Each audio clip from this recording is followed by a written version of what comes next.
There's a new trend in apartment design, and it's really interesting. Usually, when you get an apartment in the US, there's either a parking lot next to it or it sits on top of a large parking garage. Well, there's now new apartment developments under construction that are completely car-free and are focused on creating walkable environments for their residents. These developments are starting to appear in a few different car-oriented US cities across the country, and it's honestly a really interesting concept. Some developers have started noticing that there's a demand for car-free living in walkable spaces, and they've begun to capitalize on that. In a car-centric city that lacks walkability, it's nice to be able to live somewhere that doesn't require you to have a car. Today, I'm going to look at an example of one of these car-free developments and the different advantages and unique amenities that it offers.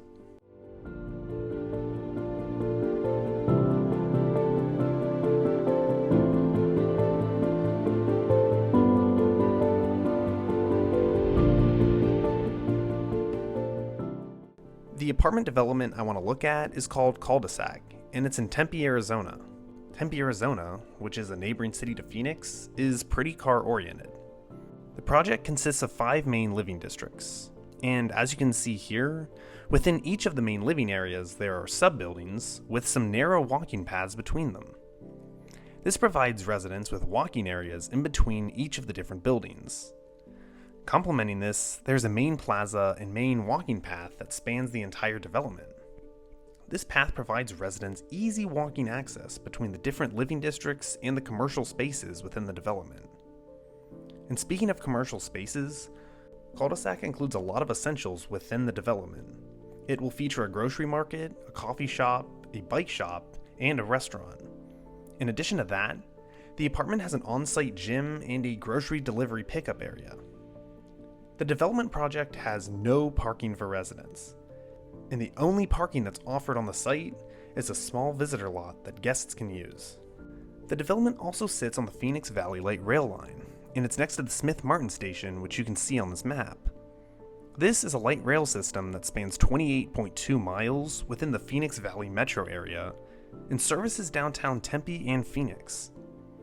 Culdesac serves as a great example of transit-oriented development, as residents will be able to easily go from the place they live across the city via transit. For example, say a resident at Culdesac wants to go watch an Arizona Diamondbacks game. They can walk out of their apartment, cross the street, and get on a train that takes them downtown. Culdesac residents will also receive free fare rides on the metro.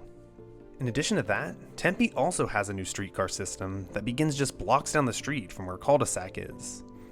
It's connected to the Phoenix Valley Light Rail line. This system is 3 miles long and has 14 stops around Tempe.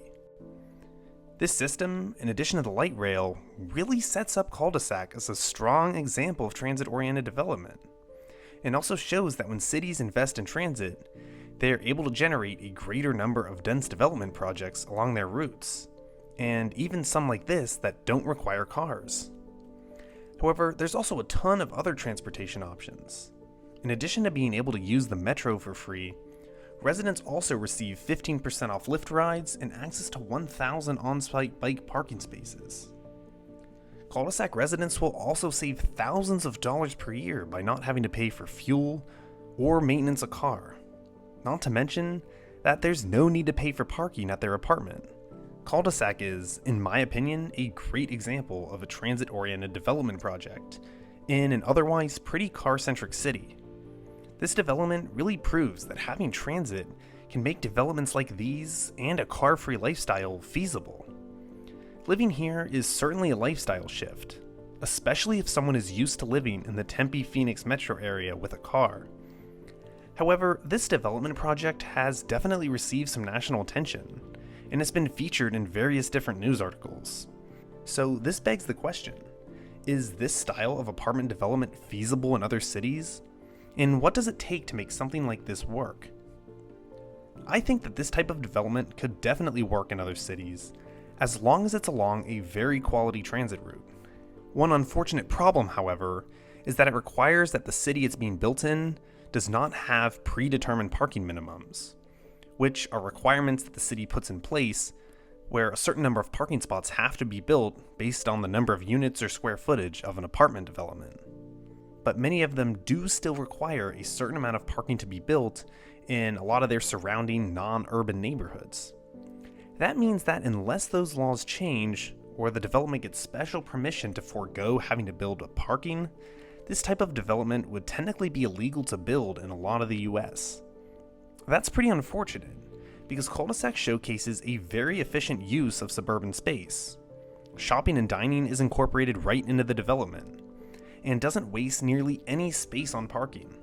Parking significantly drives up the cost of apartment rents. So if developers don't have to build as much or any parking, then it can lead to cheaper rents. Cul-de-sac offers a cool contrast to what's typically associated with suburban developments.